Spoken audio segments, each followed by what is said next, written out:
দর্শক, সাফা বাংলা টিভির আজকের সংবাদে আপনাদের স্বাগত। শুরুতেই থাকছে প্রধান সংবাদ শিরোনাম। ডাকসু নির্বাচন ও শিবিরের লম্বা হাত, রাজনীতির খেলা শুরু। আরো থাকছে নূরের জন্য কান্নায় ভেঙে পড়লেন ভিপি সাদিক কায়েম। সর্বশেষ শেখ হাসিনাকে কওমি জননী উপাধি দেয়নি হেফাজত। এবার বিস্তারিত।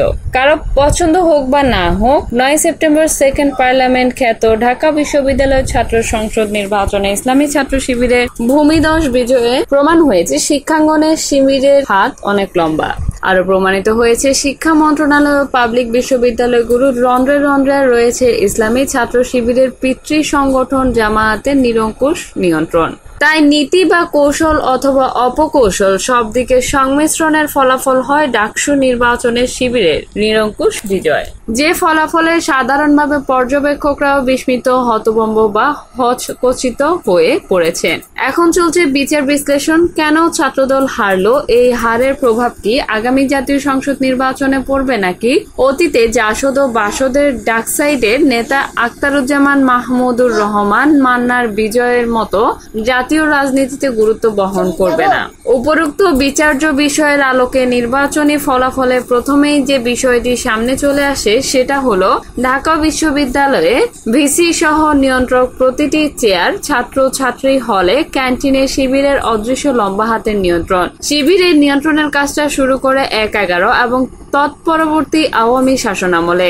1/11 এর 2 বছরে সম্পূর্ণ অনুকূল পরিবেশে ছাত্রছাত্রী হলগুলোতে দাওয়াতি কার্যক্রম জোরদার করা হলে হলে শিবিরের পূর্ণ নিয়ন্ত্রণ প্রতিষ্ঠা করে। পরবর্তীতে আওয়ামী লীগের ফ্যাসিস্ট শাসনকালে যখন ছাত্রলীগের রাজত্ব প্রতিষ্ঠা হয়, তখন শিবিরের কিছু সমর্থক বা জনশক্তি ছাত্রলীগের সাথে মিলেমিশে একাকার হয়ে যায়। শিবিরের এই গুপ্ত রূপ আত্মরক্ষা টিকে থাকার জন্য অথবা নিরাপদে লেখাপড়া চালিয়ে যাওয়ার জন্যই করতে হয়েছে। শিবিরের এই অনুপ্রবেশ ছাত্রলীগ নেতৃত্ব যে একেবারেই বোঝেনি তা হয়তো নয়, বুঝেও তাদের চুপ করে থাকতে হয়েছে। জাতীয়তাবাদী ছাত্র দলকে প্রতিহত করার স্বার্থে লোকবলের প্রয়োজনে এটা রাজনীতি ও রণকৌশলের পার্ট। এ পার্টি শিবির সফলভাবে অভিনয় করেছে।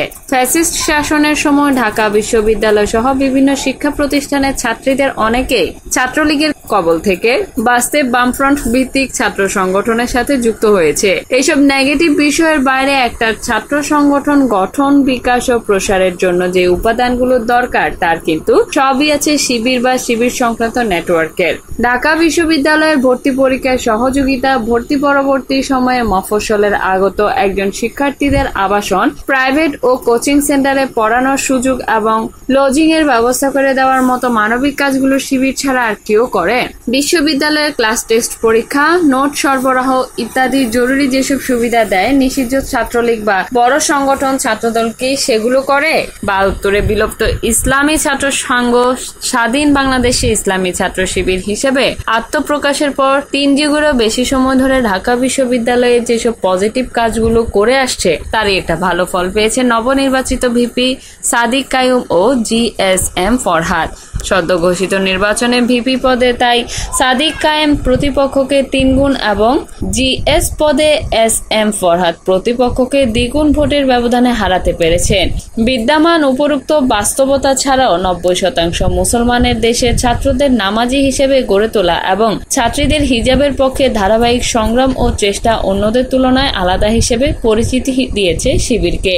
এই ক্ষেত্রে শিবির ছাত্রছাত্রীদের পাশাপাশি অভিভাবকদেরও মন জয় করতে পেরেছে। এই জায়গাটায় কিন্তু যোজন পিছিয়ে আছে জাতীয়তাবাদী ছাত্রদল সহ অন্যরা। এদিকে গণ অধিকার পরিষদের সভাপতি ও ঢাকা বিশ্ববিদ্যালয় কেন্দ্রীয় ছাত্র সংসদের সাবেক ভিপি নুরুল হক নূরকে দেখতে হাসপাতালে গিয়েছেন নবনির্বাচিত শিবির প্যানেলের ছাত্র সদস্যরা। বৃহস্পতিবার বিকেলে ঢাকা মেডিকেল কলেজ হাসপাতালে ভর্তি নূরকে দেখতে যান তারা। এ সময় নূরের জন্য দোয়া করতে গিয়ে কান্নায় ভেঙে পড়েন তারা। বিষয়টি নিশ্চিত করেছেন গণ অধিকার পরিষদের উচ্চতর পরিষদ সদস্য ও দপ্তর সমন্বয়ক শাকিলুজ্জামান। এ সময় উপস্থিত ছিলেন ডাকসুর নবনির্বাচিত ভিপি সাদিক কায়েম, জিএসএসএম ফরহাদ, এজিএস মহিউদ্দিন সহ অন্য নেতারা। তারা নূরের দ্রুত সুস্থতা কামনা করেন এবং তার প্রতি সমবেদনা জানান। এর আগে ডাকসু ও হল সংসদ নির্বাচনে বিজয়ী ও অংশগ্রহণকারী সব শিক্ষার্থীকে শুভেচ্ছা ও অভিনন্দন জানিয়েছেন গণ অধিকার নুরুল হক নূর। বুধবার গণমাধ্যমে পাঠানো এক বিবৃতিতে তিনি বলেন, অত্যন্ত ধৈর্য, কৌশল ও দক্ষতার সঙ্গে প্রতিকূল পরিস্থিতি মোকাবিলা করে একটি প্রাণবন্ত ও অংশগ্রহণমূলক নির্বাচন আয়োজন করে আমি ঢাকা বিশ্ববিদ্যালয় প্রশাসনকে ধন্যবাদ জানাই। এদিকে গত 7 সেপ্টেম্বর সন্ধ্যায় গণ অধিকার পরিষদের সাধারণ সম্পাদক রাশেদ খান নিশ্চিত করে বলেন, ভিপি নুরুল হক নূরকে উন্নত চিকিৎসার জন্য সিঙ্গাপুর নেওয়া হচ্ছে। সবকিছু ঠিক থাকলে আগামী 4-5 দিনের মধ্যেই তাকে সিঙ্গাপুর নেওয়া হবে। গত 29 অগস্ট রাজধানীর বিজয়নগর দলটির